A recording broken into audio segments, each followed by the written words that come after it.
Hello, Tommy. I kept my promise. I'm here. I kept my promise. I'm here. I'm trying to help you while you're here. Trying to help. If you'd like to say anything, the room is yours. The room is yours.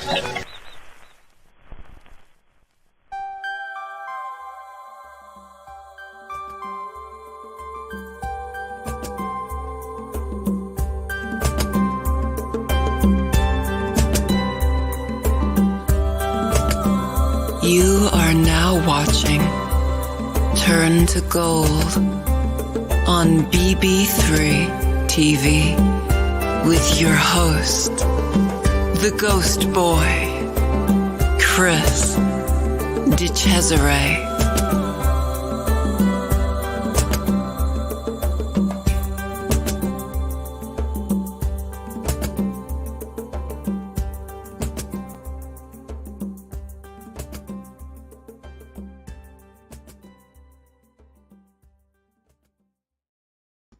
Hey everybody, welcome to Turn to Gold. I'm Chris Cesare.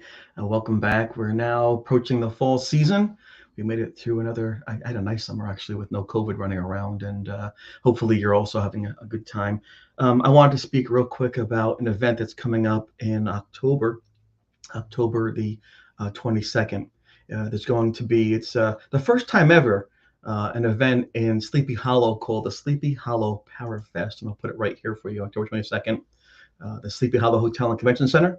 It's 455 South Broadway, Tarrytown. That's the location where Washington Irving wrote about Ichabod Crane, the Headless Horseman, Rip Van Winkle, the Catskill Mountains. So a lot of folks will be there. You probably know Shane Pittman and Jeremy Leonard, Daniel Class. That's the haunted Hinsdale House. Latrina Brown, Carl Johnson. He and his brother were the ones who first got the case with the Annabelle doll before, and Lorraine Warren took that over. Don DeCristofaro, who has runs a ship tours in Boston, Massachusetts. Eric Knapp, Stephanie Hutnick, Jennifer and Sean Bowman, Russ Stiver, Rennis Guy, James Anito, Sam Beltrusis, who guest on our show, and David Childers, a lot of great vendors. So if you get a chance, order tickets now, because it's one of those events that sells out, and I don't want you to miss that opportunity to be in that historic location by those amazing graveyards, the beautiful mountains, and the fall foliage. It's one of those things where it's just a beautiful, beautiful opportunity, and I'm happy to be able to be a part of that. It's in my neighborhood, my back door. So I love the fact that I can go to an event that is not 8 days or hours drive. Hi Dee, welcome to the show. I appreciate you being here. We're gonna have a nice time and talking about some things you're involved with. Barry, it's very nice to see you. Welcome aboard again. Glad there's no technology problems out there in the hinterlands of Western New York. I see Tom. Hi Tom. Welcome again. Thank you to you and the other folks who allow me to be on this radio station. I really appreciate you. There's Vince out in California. Hello there. I realized it was 116 degrees for you yesterday and your AC broke. I am so sorry. Hopefully that you're okay and the weather will cool down eventually, and things work out for you in that area. So hello everybody. Hi there, John. John, a great human being. Love him. He had the Pajama Factory event a number of years in a row. One of the very first young teenage psychics, very talented, medium and clairvoyant. Welcome aboard, John. Thank you for being here. There's Dominic. Actually, hello, Don. Thank you. You, Tom, Taryn. Thank you, the big three, for allowing me to run on your airwaves. I appreciate the opportunity, and hopefully I can keep on going with the show in a very positive way. 120 with no AC. Whew. I'm so sorry. I don't do good at math, but I think that sounds hot to me. I think 120 seems like more than, say, 95, which is probably already too hot. John says he'll see me at Selma. That's correct. And we're going to have a guest on tonight in a few minutes who'll talk a bit about that event. It's a very, very special event honoring a gentleman who passed away not long ago. And we're going to see if we can do something very nice in his honor and raise some funds and share some memories and really something with the good thoughts for him. Yes, I'm growing a beard. The story I told our guests a few moments ago behind when we were off air was that my granddaughter Sylvie was talking to me on FaceTime, which I love, and I had a little bit of a shadow here, and she asked me, "Poplop, what's on your face?" And I said, "Oh, this is a beard. Do you like it?" And she thought about that a minute, and she said, "Yes." So I asked her, "Well, should I keep it or shave it?" "Keep it." "Should I shave it or keep it?" keep it. Asked both ways, and she said keep it. So here it is. And my understanding is they're coming up for the holidays for Christmas and that. So I'll be your Santa Claus. And anything for my granddaughter, yes, I will do. I love her, and I'm very proud of my daughter and my son-in-law for making such a cute little kid and their dad. Hello there. Hello, Jason. Thank you for being here. And hi, Deb. Hey, Debbie. Nice to see you too. Deb and her son were guests on my show about 3.5 months ago. So thank you for saying hello and for being here. I really appreciate that. So lots of people in the chat room. I appreciate you being here. Did you notice I look like a werewolf? You see, I'm even more and more. So I guess I'm not Team Edward. I don't sparkle in the sun. I think I'm Team Jacob because I look more like a llama or a werewolf. Is that how that works? I think that's I think that's what I might be. So I guess I'll have to, in a little while, go outside in the full moon, take my clothes off, and I'll probably get in trouble for that one. No, never mind. All right, so I'd like to now transition into a werewolf. No, into our guest on our show tonight. She's an amazing woman. I met her, I'm going to say about 10, 11 years ago at an event at Sands Hotel in Bethlehem, Pennsylvania. And she's a very likable person. Some people are a bit standoffish. Some people stand on precedent and things. And not her. She came right over, said hello. We started talking about things. And I came to realize this is a wonderful person and became, thankfully, a very good friend of hers, which I really appreciate. She began her paranormal journey officially around 2008. So it goes back a ways, which is odd because she's 19. So if I do the math, that's how I'm not good at math.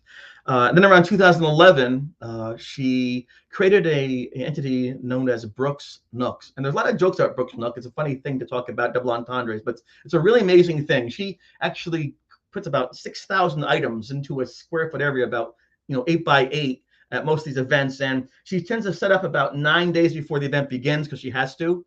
And then you see her underneath 9 piles of sweatshirts and stuffed animals and plush figures and magazines, and it's amazing what she does. It's just it's I like it too because as a child of the 70s and 80s, she has a lot of vintage products as well, which I always have to kind of scour over. And one of the things I got left, I saw her was in New Jersey, was this Star Trek coloring book. And I love Star Trek, and my granddaughter Sylvia can do the old Spock, Live Long and Prosper thing. So I take out a page every few weeks and send it down to her to color. And so that's how Sylvia and I can stay in touch, thanks to Brooke with her Nook and the Star Trek coloring book. And so things are really cool like that.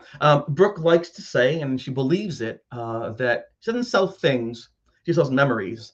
And she also helps to create them, as I myself have found out with the coloring book. And it's a nice thing. So as you know, on Turn to Gold here on BB3 TV, I like to spotlight folks who are inspirational. And as we go through our conversation with Brooke tonight, you're going to see how inspirational she truly is. Doesn't talk about herself, doesn't advertise about herself. She just goes about her business trying to be a light in the darkness in a very quiet way. And people really do love her. And if you don't know her, you'll find out why. And if you do love her, we're going to have some more of her here tonight. So ladies and gentlemen, I welcome to the show, Brooke Haramija. Hello, Brooke. Hi, everybody. That's for you. Oh, Chris. yes. Very cool. Very cool. Thank you for that. I live long and prosper. Absolutely. So, before we get going on to the nitty gritty here, I wanted to make sure people are here in the very beginning of the show to talk about an event that's taking place in about 10 days. And that event is at Selma Mansion. I'll put the poster on there. Do you want to speak about that a little bit? Yeah, sure. Absolutely. So, Bill Freeman, a lot of you may know him. He was the vice president of Selma Mansion, and he was a great person. He was very instrumental in getting a lot of things done for the mansion. The upkeep of the mansion and getting a new heating system, getting new windows, getting a new roof, getting this, getting that. I mean, he was always working on it. It was definitely a passion of his, and we all really loved him.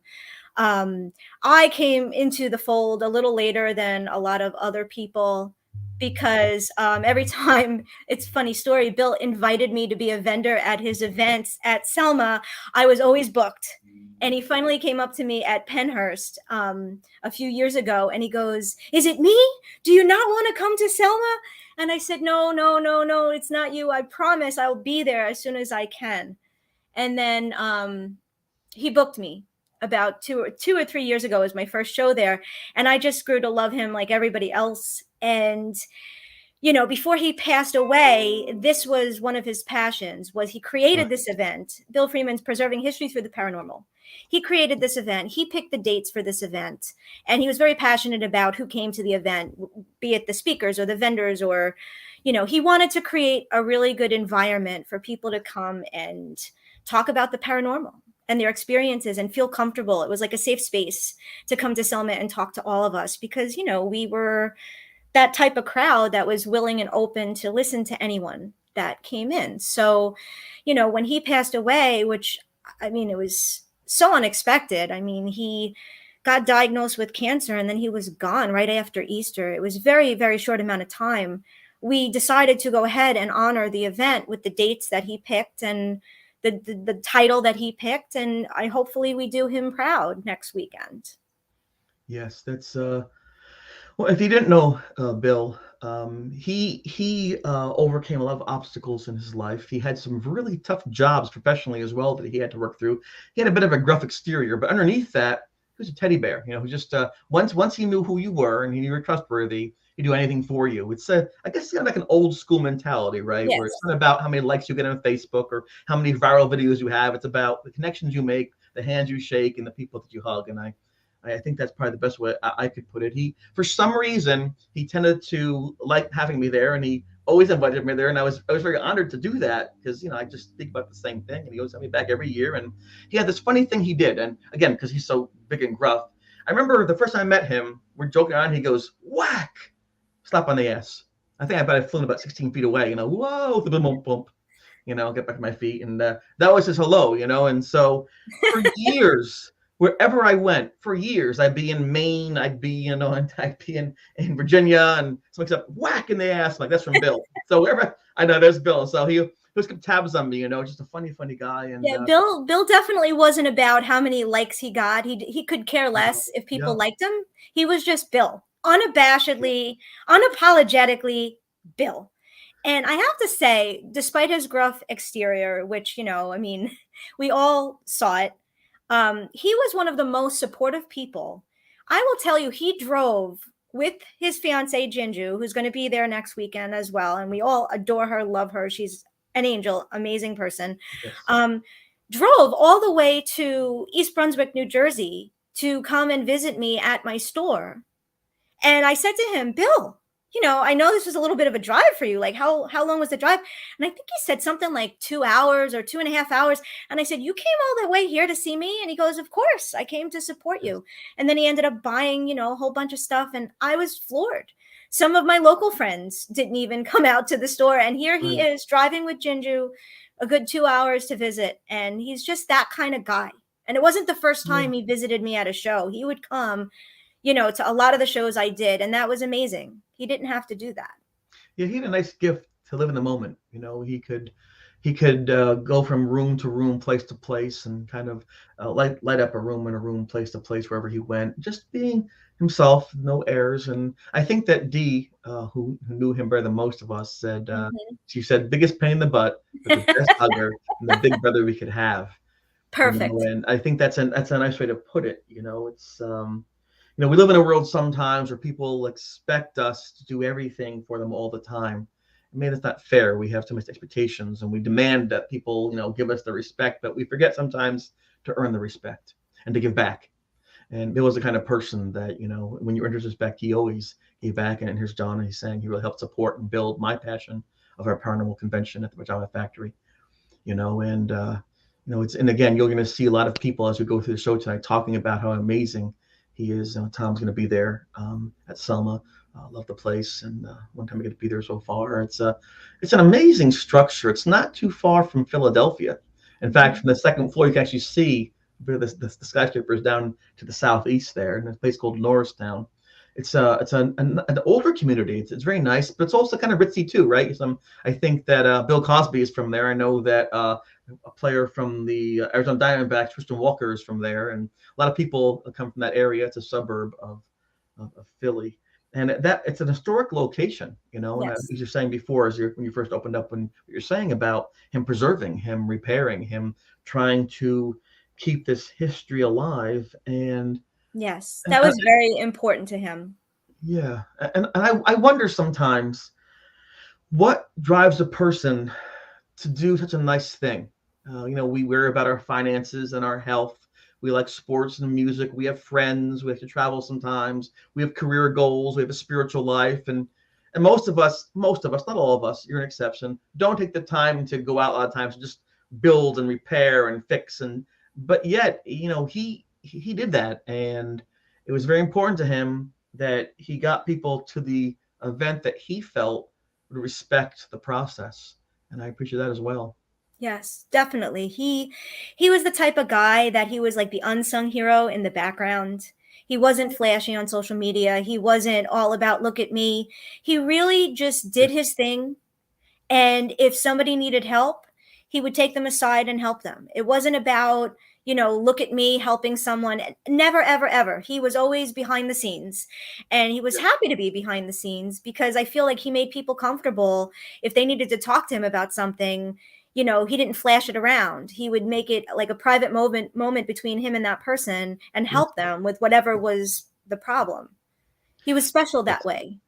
Well, yeah, and to kind of springboard what you're saying there, I mean, personally, I try to think of people when there's a loss in my life. I think of people who might be like that person and make sure I don't take them for granted. And so, in talking about Bill and his ability to stay behind the scenes, he didn't have to. He was a big Right. man, a loud man, but he always stepped back, let other people have the spotlight. And that takes a certain kind of bravery and selflessness that shows he was okay with who he was. And my mother, who gave up college to have me, gave up a career back when women to go to college back in those days. I would have foolish move, right? But she had me. I guess it was okay, right? But she gave everything to have me. And I remember I went to the photo albums the other day that she took the photos of, and so there's my dad, me, my sister Melissa, Nicole, my dad, Melissa, me. I go through like page after page, year after year, like, where's my mom?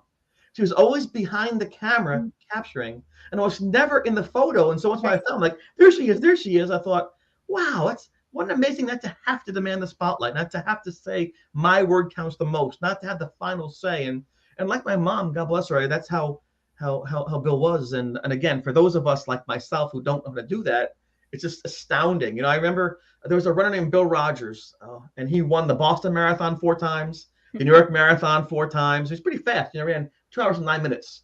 And they asked him one time, "What's the most impressive thing you've seen in a marathon?" And he pointed, he'd been done for an hour running, people coming on the course still, people running for 5 hours, 6 hours. He goes, people are still running on the course. What do you mean they're slow? He goes, no, they're running for 5, 6 hours. I can't do that. I can't do what they're doing. There's no way I can run for that long and be too tired. So he admired people who are running slower, who are slogging it out, not being seen by cameras, not making them in the paper. Those are Right. heroes saying they're the ones who make what I do worth it. If I inspire them, that's the thing to do. And again, that's the kind of thing that he done. And Dee was talking about that. She said Selma drove him crazy. Every time he tried to fix something, the man would go nuts. Doors True. slamming, things flood his head in the basement. Finally, he said, I'm trying to help. And then they all get along. Spirits of Selma loved him. And it's a very active place. Now, talking, Brooke, with you, if we go back to 2008, what Hmm. was it that made you go into or look at the paranormal in that way? Well, it's an interesting story. When my grandfather passed away in 2000, we could start there. I noticed that every time my mom and I would talk about him in the house, that the light bulbs in the bathroom started to flicker. Hmm. And it wasn't like the light bulb was blowing out or anything like that. It would flicker very decidedly so. Like a And surge almost? Like a it surge? was, yes, it was like a pattern. And Okay. it wasn't like flickering like it was going to go out. It was flickering like on, off, on, off, on, off, on, off. But it would never, ever, ever do that unless we were speaking about him. Right. And we used to jokingly kind of say, oh, I guess that's Papa. He's talking to us. And then a couple of times the phone would ring and the caller ID at that point was still kind of a new thing. Yeah. And it would say 000 00000000. And it would be like wind on the other side. Right. And it always happened when we were talking about him, when we were telling a funny story or something, and then the phone would ring and it would be like in the background. And Wow. then if you tried to call the number back, it would say this number is not in service. So, I guess you could say I always kind of believed in the paranormal. I believed that spirits used energy to communicate in some way. And then, fast forward to 2008, I had the TV on in my apartment, and I saw taps come across the screen, and Right. somebody was wearing a jacket, and they were facing the camera, and it said taps, and my cat was named Tapestry, and we used to call her Taps for short. Right. So I joked and I said to her, "Oh my God, Tapestry, look, somebody has your name." Did not know what the show was, never heard of it before. Kept it on because I was intrigued by the name, and said, "Wow, that kind of, embodies what I feel about the paranormal. Like, I do believe that stuff is true." So, P.S., very long story short, I signed up for one of their events. I met Steve and Tango at the Burlington County Was it Dave or Prison. Bruce? It was Dave Huh? and Steve. Okay, gotcha. Dave and Steve. And funny enough, I now live 10 minutes away from the prison, but I didn't back in 2008. Right. And I met them with a friend of mine and really, really had a great time.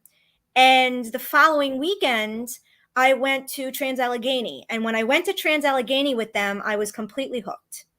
I had Class A EVPs all night. To this day, that was the best investigation I ever did, was at Trans-Allegheny. I caught the most evidence. It was amazing. Very active place. If you haven't been there, you need to go. And funny enough, the manager for TAPS, we got to be friends at the time, and I gave him my resume, and I said, "Listen, I'm an event planner. I have event planning experience. If you ever need help with one of the events, call me." That was it. Didn't think I'd ever hear from him again, whatever. A week goes by, Chris, 1 week. Yeah. He reaches out to me and literally begins the conversation with, "So do you want to be on TV?" I said to him, "Excuse me?" He said, "Listen." It's better than milk carton. It's better than milk carton, Brooke. Yeah, that's true. And he was like, "We're filming this TV pilot. We need 3 girls. The third girl just dropped out. She's the tech person. It would be like a quick turnaround, but do you want to be a part of it?" And I went, okay, sure. Was not looking to be on TV, was not looking for any of that. I literally was looking for an event planning job, if anything. Yeah. So I met with them, and it went well. And I shot a TV pilot at the Garibaldi Museum in the fall of 2008. And it didn't go anywhere, but that's okay, because we all know in life, sometimes one door closes, another door opens. Yeah. So by doing that TV pilot, I actually met Scared, which ended up being who I was with as their case manager for a number of years, and traveled up and down the East Coast, working with them and filming different documentaries of different haunted places. And that opened a lot of doors for me. It really did. It really did. That's the time I met you, right? Around that time period when I met you, around that 2011-12 time period? Yeah. Yeah, it's very I think my first event ever was 2009 Phenomenology, which was the first one they did in Gettysburg with Dana. And I just met, Dave Schrader and everybody at those events. I met yourself at those events. And when the team disbanded, and I said, "Well, gee, I'm really good friends with everybody at all these events." Right. That was about 2011-ish. I was starting to sell things at flea markets and whatnot. And that I had an eBay business at that point. And it kind of turned into this part-time job. And I said, "You know what? I could sell at the paranormal events because I know all the people, and I could be a vendor." And somewhere around 2012-ish, I started selling toys at paranormal events. And here I am all these years later, 10 years later, 11 years later. That's what I do now, full time. I love it. With the advent of Amazon.com and Etsy, and with COVID shutting things down, there are very few places people can go to get quality toys or vintage toys and things like that. The stores by me closed down in the mall. So, True. Toys R Us. Yes, gone.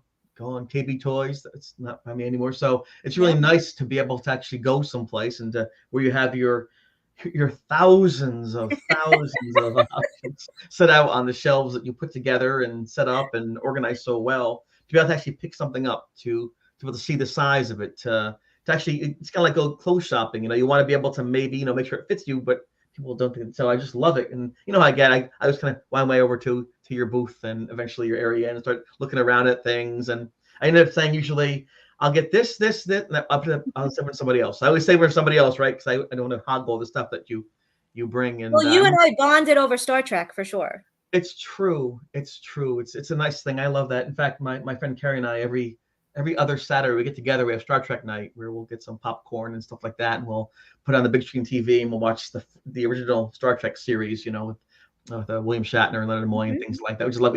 I have this Star Trek mirror that lights come on it, Enterprise, and I purchased from you the star from Enterprise that goes like this. Remember that? It goes around like that. So I remember that. I love it. And I think that everyone in their lives needs to hold on to a piece of their childhood, no matter what it is, whether it's Banana Splits or Land of the Lost or Powderpuff Girls, whatever it is you like, you should hold on to it because sometimes those things can really put you back and ground you when the world can sometimes get really, really rough. I just want to say thank you to Tom Nally. He was said, I'm glad your mom chose to have you so that we could be blessed with such an awesome person with us on BB3 TV. And Tom, the reason I do this is because of you and Dom and Taryn, and that is the truth. And so I thank you for that. Alan Lewis, thanks for being here, my friend. He mentions about you with your story experience, Brooke, with the lights flashing. I wonder if it's Morse code. Could that have been a Morse code, you think, or no? You know what? I think I fully believe. I mean, I should say also that my first year of college, I majored in meteorology. And from junior high school to high school into college, I was obsessed with the weather. And I do believe in the correlation between like energy in the environment and spirits using it to communicate. Right. So, I've always found that really, really fascinating. And, it didn't shock me so much when the lights started to blink and, the wind on the phone, because it kind of fell along with what I already believed is that there's something after this life and that they are watching us or watching over us, whatever you want to say, and kind of checking in from time to time. So those things pretty much reinforced a belief you had that you were developing, that there is something beyond physical death. Yes. And is that something that you were raised to believe? Is that something that was ingrained in you as a child? Or how did you, because some people say, well, there's no proof of these things. I don't know. People just wishful thinking. What makes Brooke Haramija believe? What allowed you to make that leap of faith to say, yes, I think there's something? I was born and raised Catholic. I was not super religious growing up. I'm not religious at all now. I'm kind of open-minded. I kind of say that my religion is The Secret, the law of attraction. I do believe in a higher power. I wouldn't necessarily say it's God or Allah or Buddha or whatever. I kind of just believe in there's energy up there, whether it be angels or guardian angels or, somebody that kind of takes your hand and leads you along a little bit. So I want to say that my mom was extremely open-minded with me growing up.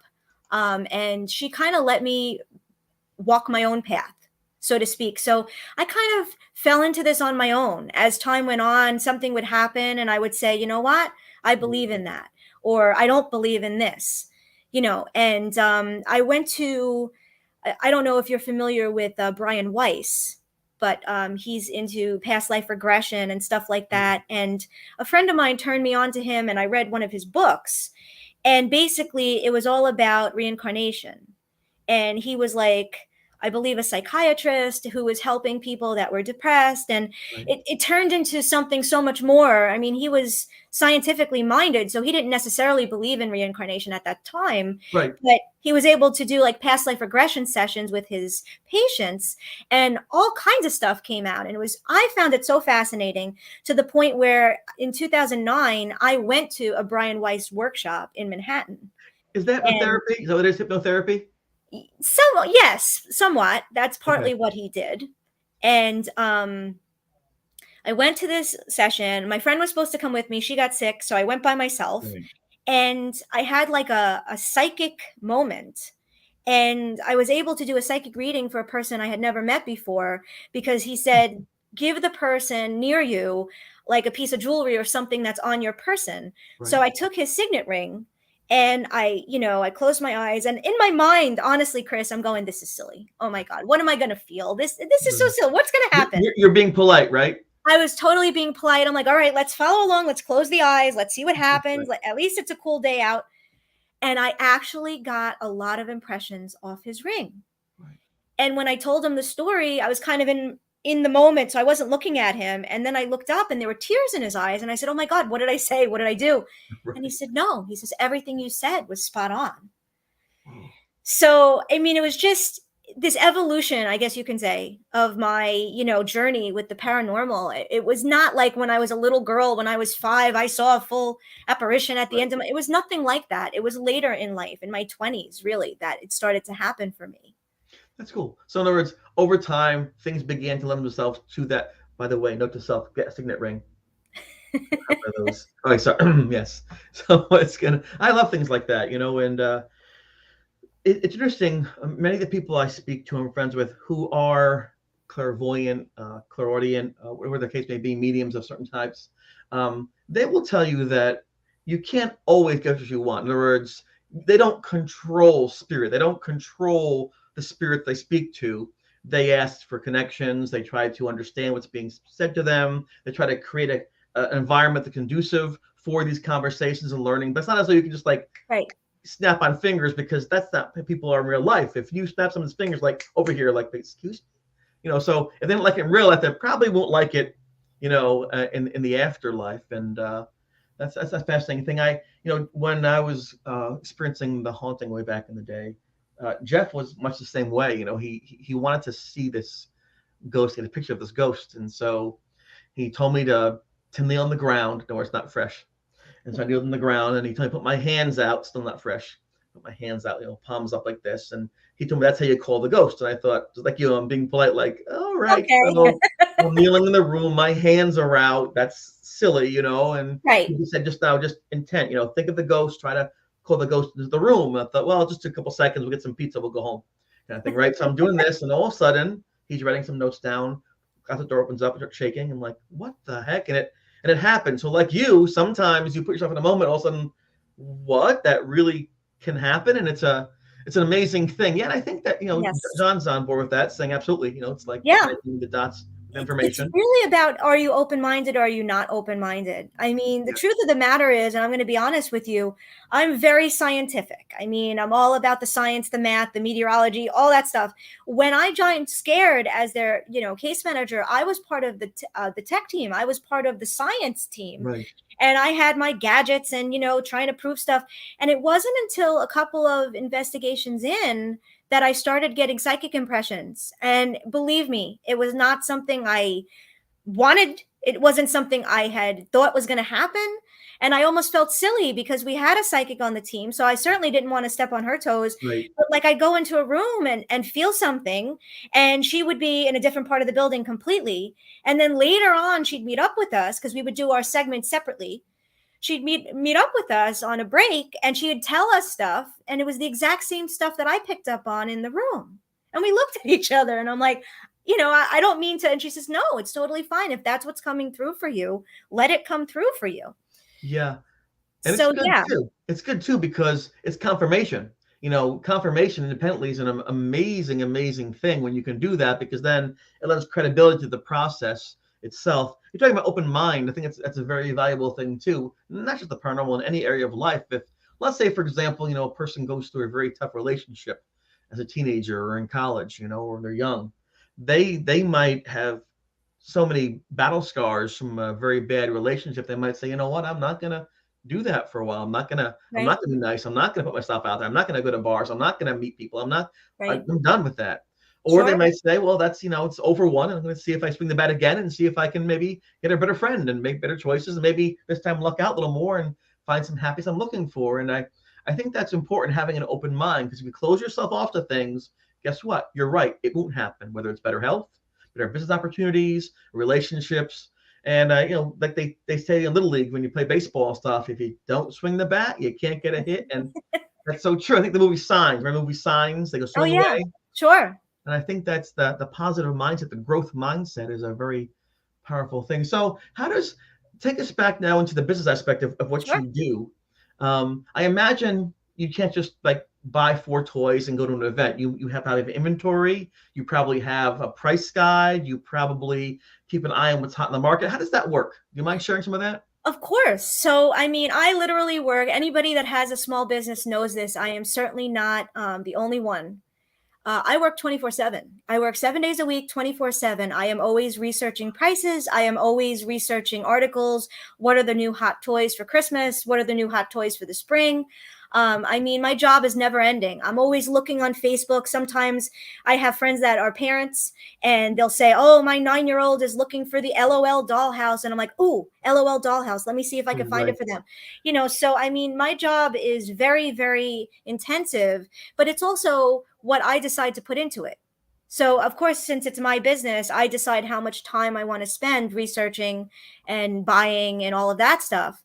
And I choose more often than not to do as much research as I possibly can, because I mean, the thing is, I'm doing these shows now a very long time, and most of the shows I'm doing are repeat shows. So not only do I get to know the venue, I get to know the demographic of the people that are there. So like for somebody like yourself, if I know that you like Star Trek stuff and I'm going to see you next weekend, I'll make sure there's a couple of things on my table for you. I mean, you might have them already or not want them, but it's just me trying to remember what my customers want at every show I do. Right. And I might need two, one to display, one to put away in a box and save. You know how that works. So if you can so yeah. If when you talk about pricing and things like that, do current movies or TV shows affect the price of toys and memorabilia? So for example, I know Star Wars, was it 1, 2, and 3? Was that what came out? How did it work? Right, the new ones they came out. So all of a sudden, they had the 70s and the 80s. So new Star Wars movies, does that increase the value of Star Wars toys or like the Mandalorian? Definitely. I mean, for instance, when Stranger Things was just on season 4, when season 4 ended, I had more people asking me for Stranger Things merchandise. I mean, it definitely ties in. There's a correlation. If you go to the movies with your family and you see this movie and it's phenomenal and you absolutely love it, it's like you want to continue the feeling that you had in the theater with your family past the day of the showing. So it's like you want the T-shirt and you want the action figure and you want the board game and because it's like like I said, memories. It's a good memory that you watch this movie, you love the movie, you're remembering the movie, and you want something from that movie. I think that has a lot to do with it. Yes, I won't pan over and show my Star Trek action figures, Star Trek bus, Star Trek books, Star Trek comics on the wall because that'd be silly, right? So, but yeah, it's never silly, Chris. Like a good song, like someone's cologne or perfume, like a certain location, memorabilia, toys, clothing, plush things can create and restore memories. Scent, definitely in your scent. mind, and they can bond you with someone too. And I love that, and I love how you really make a point of saying you don't sell things, you sell memories, because what you sell allows people to converse, to share, to talk about things and bring themselves together, which is a nice thing. And kids do that very well. Kids can get a sandbox and not know who the person is. Say, hi, what's your name? And they can just they can start hide and seek. They can do all these games, draw together with almost no inhibition whatsoever. But adults don't really do that. Oh, geez, they've got tattoos. Oh no, it's a red hat on their head. Oh my God, is that a cross? Oh geez, it's a pen. We tend to kind of, we really just kind of push people away because they're not enough like us, so we think. And then when people can go to your booth, to your store, and say, oh, I should that too. So you have the person with the red hat and the person with the skull tattoos talk about something they saw on TV, or the person who has the cross, the person who has the pentagram, talk about this show that they went to. And all of a sudden they find that in spite of what their costume is, or in spite of what the image they want to project is, as a child, they did the same thing. They sat in front of the TV Saturday morning and watched the Sleestack and Chaka run around in front before Alice Dinosaur came in, and I think that's a beautiful thing, and that's a nice thing that you can do, that you chose to do that. You didn't have to. And Dominic says that every time I see Brooke, I literally want to shop. He does. Dominic, I hope you like the Ouija boards and stuff. I hope you got it and everything arrived okay. But it's funny that you should say that, Chris, because I have had more than one person. Now, I know we're going to get a little deeper here, and I hope that's okay. Sure. But I've had more than one person come up to me at my booth and say that they felt that my booth was a safe place. And it was a safe space for them. Wow. And, to go a little deeper than, here's a toy, it's $10, give me the $10 and you leave.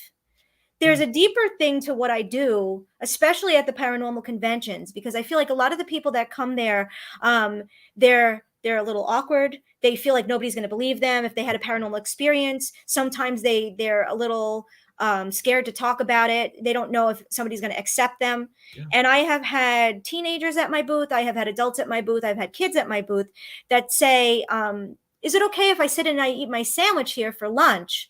And I look at them and I go, sure, pull up a chair. And they said, because I feel like this is a safe space for me and I really like talking to you. So I do hope that, besides the buy and sell factor, I do hope that, I'm sort of like, people want to come over to the booth because they feel comfortable talking to me. And if they want to share something or they want to tell me something that maybe they don't feel comfortable sharing all the time, maybe I help them feel better about that. And it's almost like I became like the toy psychiatrist in some way. And you know what? I love that because I get to know my customers. I hate selling on eBay. I hate selling in an impersonal environment. I like to meet the person that's going to buy that glowworm and said, oh my God, in 1983, when my mom bought me one, my mom passed away 5 years ago and I haven't seen one since. I need to buy this and bring it home. Right. That's more about what I do, I think, than just the fact that I'm trying to make a living selling toys. It's nice. And Dominic, actually, the demon who controls Dominic now, says, absolutely love them. So that's a nice thing. And you have a background here for the show. It looks like Christmas lights, and fittingly, Dee mentions that we do so much Christmas shopping with Brooke. So and there it is. There is the serendipity between Dee's comment, what you do, and the background, and I bow.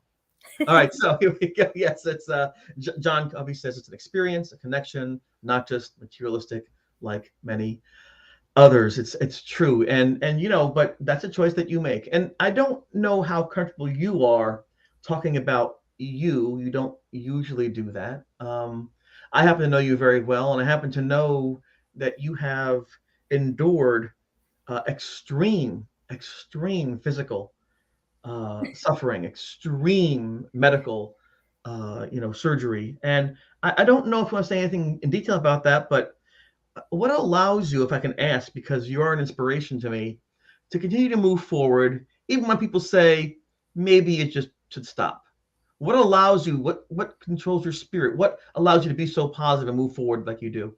Well, it's funny, Chris. I will say that I've had 2 doctors tell me so far, at least 3 years ago now, that I should go out on disability and collect a check. And I think I would absolutely go nuts if I went out on disability and collected a check. I mean, that is so not me. Anybody that knows me, I'm like the opposite of sit in a bed and look at the wall all day. Like I think I would literally go nuts. But to talk about a little bit about the health issues, sure, I don't mind. I'm totally okay with it. I was born with something called nail patella syndrome, which I did not know I had, which is a good thing and a bad thing. I did not know I had it till I was 31. And the good thing about that is I was brought up, I had a normal childhood, I played sports, I was in school, I did anything and everything. And if I was in pain, I just said, okay, I guess everybody's in pain from time to time. Right. When you're a little kid, you don't know any better. That's your lens. Exactly. So when I found out when I was 31 that I had this, and then even more shockingly that my mom had it, my grandfather had it. My mom was, obviously much older and, in her 60s when she found out that she had it, and she had it her whole life too. It's good that I wasn't treated any differently. We'll say that. The bad thing is I wish that maybe I had known because, maybe I would have slowed down just a little bit. No, I wouldn't have. But it's a connective tissue disorder that causes kind of a little bit of havoc in different areas of the body. And it's like the whole body is affected, not just one part. So you guys all know, you see on my Facebook page, I talk about my dental surgeries. I've had probably over 70 dental surgeries so far, with several more to go. It makes your enamel very brittle, and eventually you need your teeth pulled or root canaled or whatever. So now they're redoing the whole mouth with implants. Believe me, it's very expensive. Yeah. I said I could have bought a BMW if I didn't have to spend so much 6 figures plus on my teeth over the years. But I have kidney stones and pain in my joints. Think like rheumatoid arthritis or MS, like that type of pain. But honestly, I think it motivates me even harder. Like if I'm in pain today, Right. I'm going to walk 2 miles instead of 1. I'm in pain today, I'm going to do 2 shows this weekend instead of 1. And Right. I'm in pain today, instead of doing 1 booth, I'm going to do 2 booths. Because it's almost like I'm challenging myself, like, oh yeah, you want me to go out on disability? Try me. And that's just, I wake up in the morning, and no matter how I feel, I get up, I get dressed, I take a shower, and I try to be as productive as possible. And that's it. Like there's no alternative, Chris. Like that's the way I see it. There's no alternative to, feeling bad for myself. Some of you might know that I had a very small family to begin with. I was an only child. My mom and dad only had one sibling each that they weren't super close with. And when everybody passed away, when I was 20, by the time I was 29, I kind of had to just do everything on my own. So I said, I'm going to either sit here and kind of wallow in it, or I'm going to persevere and I'm going to be the best person and have the best life I can. So, I started a business. I worked full time, did my business on the side. I bought a house in 2018, and I keep moving forward. I keep growing the business, and I just don't take no for an answer is basically my philosophy. Just keep going. Right. If I could get up and get dressed that day, I'd do it. And it's interesting, it's compelling, how loss can lead to appreciation. And we sometimes talk about surviving something. Sometimes we joke about it, like I survived that Taco Bell. But the bottom line though is that we surviving is important. Some people don't get a chance to, and even if it's painful, if it's costly, surviving means you have one more day to breathe, to live, to smell, to taste. And people who didn't have that opportunity past 30, and I do too. And so as hard as it gets sometimes, I think we understand that, hey, every day is an opportunity. And it sounds so silly, but it's not. Every day is a blessing. And I think that goes into some of the love you put into what you do and the connections you make with people. And you don't have to be psychic to walk up to you and sense the kindness and the decency that it's emitted from you. And Dominic saying, hey, you know what? I got an idea. Or a psychiatrist, new show. So just it's a then you have time for that, but that's Call me. Let's do how that something. works. Yes. I think it's a great thing. And Barry, of course, is supportive, saying great to hear Brooke about staying active, even if it's a short hike in your favorite woods. And that can be so healing, right? The concept of Yes.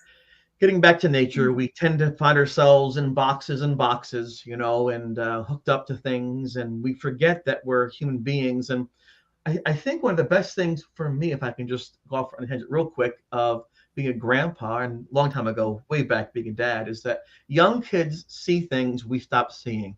So I was pulling my granddaughter. Here's granddaughter story. I can't help myself. I'm so sorry. Note to self, to my granddaughter stories. All right, so, but she was about a year and a half old. I was pulling her in a wagon around this small little loop around where I live. And she knows animal sounds. The dog goes, roof, the cat goes, meow. And I'm pulling her, she goes, moo, moo. So I'm like, what? I said, Sylvie, there's no cow. There's a dog, roof, roof. Moo. Like, no, Sylvie, it's a dog. And then I followed her finger up. It was the moon. She saw the moon for the first time, not in a book, not on TV, not in a cartoon, but in the sky. And I thought, my gosh, I pulled her on that loop like 3 or 4 times. I didn't even look up once. And there it is, the same moon that Cleopatra saw. The same moon that, Muhammad saw, the same moon that people we look up to saw. And there it is. I didn't even look up one time. And so it took my granddaughter to make me stop and say, you know what, that is kind of cool that it's there, and that it's always kind of there in a sense, like watching over. And yet we put these blinders on sometimes, I think it's natural to do that, right? It's natural just to. Yeah, I mean, it's definitely true. And I feel like as you get older and you evolve as a person, which I think is very important, it's not just about being open-minded. It's about learning the lessons from the things that you go through. And when I was in Staten Island, I worked 7 days a week like a mad woman, and I never stopped to smell the roses, period, end of story. I never took a walk around my neighborhood. I never interacted with my neighbors and stuff. And since I moved to New Jersey, I live in a very charming community in a very charming small town. I feel very comfortable here. And when I walk around my complex in the evenings, I feel like a different person than I did when I lived in New York. And I think I've grown as a person more in the last 4 years living here than I Right. had pretty much the whole time I was in New York. That change helped. Yes. But that's risk, right? Change can be risk. And you I said am moving not up. afraid of change. I have never been afraid of change. I embrace change as often as possible. That's good. I don't do that as well. Hold on a second. Embrace change more. Be like Brooke. Save.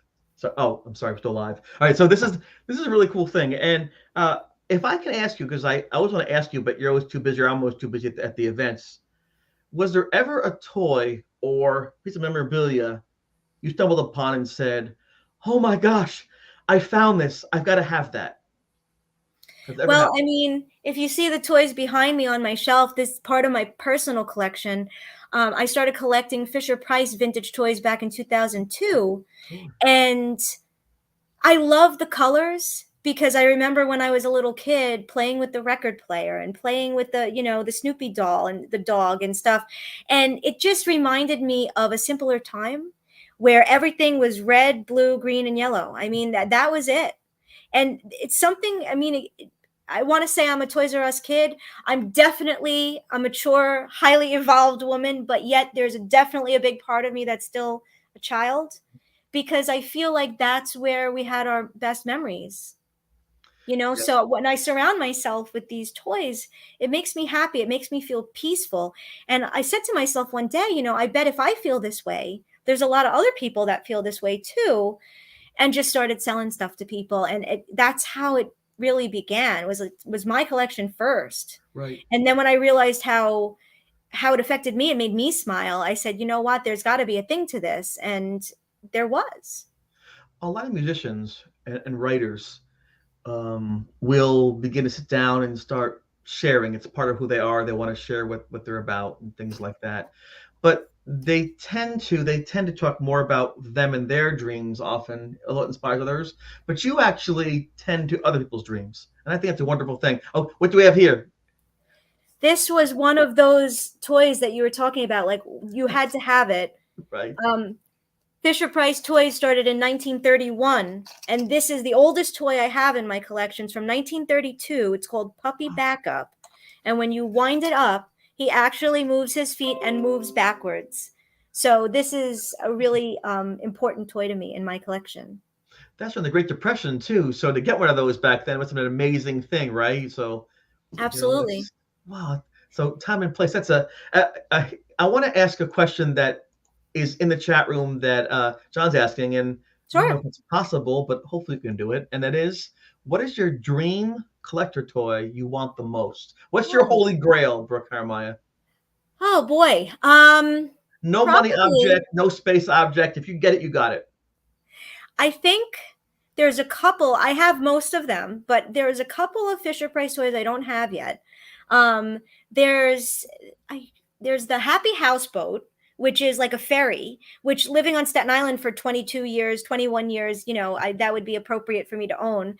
And then there's like the sedan, the Fisher Price sedan from like the 60s that I think is a really super cool toy that I don't have yet. So, I always keep an eye out. Sometimes I see them, but they're a little pricey, of course, because they're so Yes. old and everything. But yeah, those are probably the two toys that I still look out for anytime I go to a flea market or something. I used to have the gas station with the little elevator, ching, ching, ching, the cars go. I used to Yep. love the Fisher Price things, and I paid for that Did you forever. have the gas pump? Yes, I yes. have it up here. It's actually, I do own that one. And my friends down the street from my grandma's house had the sedan. But of course, when you're 6, 7, 5, you don't always know what that is. You just kind of No. throw it, you color on it, you put dirt in it, you bury it, give it to the dog. And it came with the little black dog, the little wooden black dog with the ears. Yes. And because of that, there are very few left over time. See, now publishing companies and toy companies make millions of things. And so it's hard to have something become a collector's item unless it's a misprint or something like that, or it's a rare thing, right? There's a Right. lot of it. But back in the day, though, no one knew the value. In fact, a Mickey Mantle baseball card that my father had as a child just sold for like $6 million. I heard that. He had two of them, and he went off to college. And my grandfather's father wanted my room in the garage. It was too crowded in the garage, so he put a baseball cards in a big dump and burned them up in this big garbage can. So he burnt up at least now we know $8 million so far. Oh my At least gosh. $8 million. Not on That's purpose. crazy. It's just taking up space in the garage. You had to paint the garage that was gray. So he was an old army guy. So get things cleaned out and done. But my poor dad. I mean, imagine having sell a car for $6 million. It's a pretty amazing thing. A little piece of paper. Yes, $6 million. because people want it. There's not a lot of them. It's I tell my students at school, we talk about value of things, and sometimes it's supply and demand, right? Something that's one of a kind or rare. People want to have it because it is so rare, and they have a sense of purpose of having that rare thing. So, if there was one dandelion on the planet, wouldn't be a weed. It would be in some kind of glass case, temperature controlled, and being bid on by some Saudi prince for $16 million because it's the only one there is, And so if things are very common, it's not the same. Well, the truth of the matter is, I pride myself on pretty much that. When there's a hot toy for Christmas or whenever that comes out, I have a lot of parents that are asking me, can you find this? Can you get this? Right. And a lot of times I do have the ability to get it for them. So, I mean, that's like what you said earlier. I'm more about what they want than about me. I mean, I say I sell at my booth what people want. I don't sell what I want to sell. I sell what people are looking for. I think it's a wonderful thing you do that. Again, it's not things, it's memories. Here's a request. You have a Spirograph set. I used to love that with a little. Yes, Barry, I do actually. You hear that? I do. Hold on one second, Barry, and there it is. It's for sale.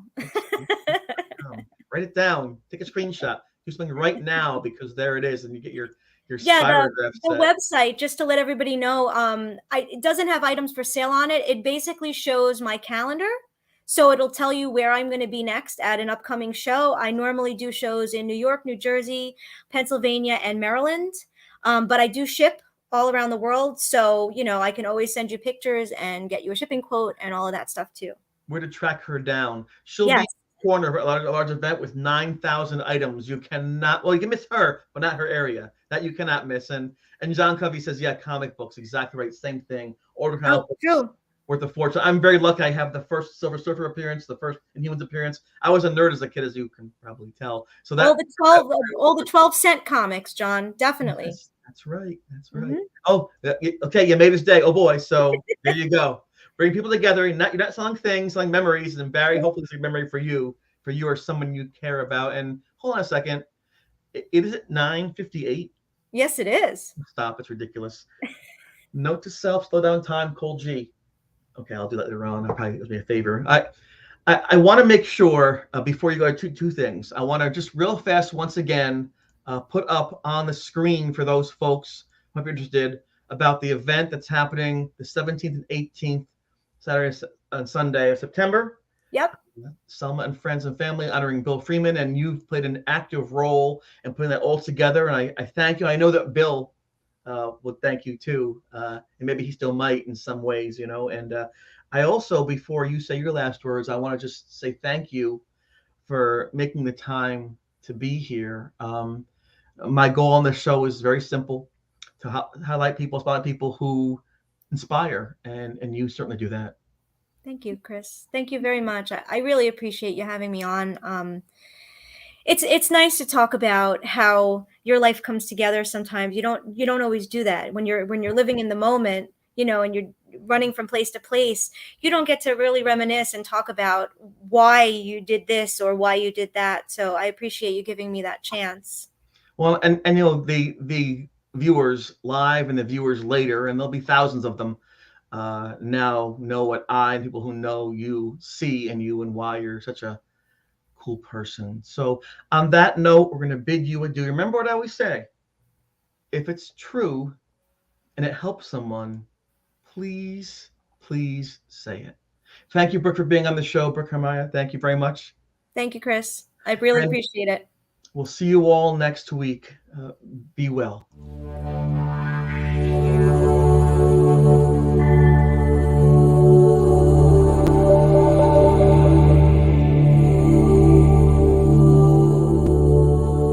This has been Turn to Gold on BB3 TV.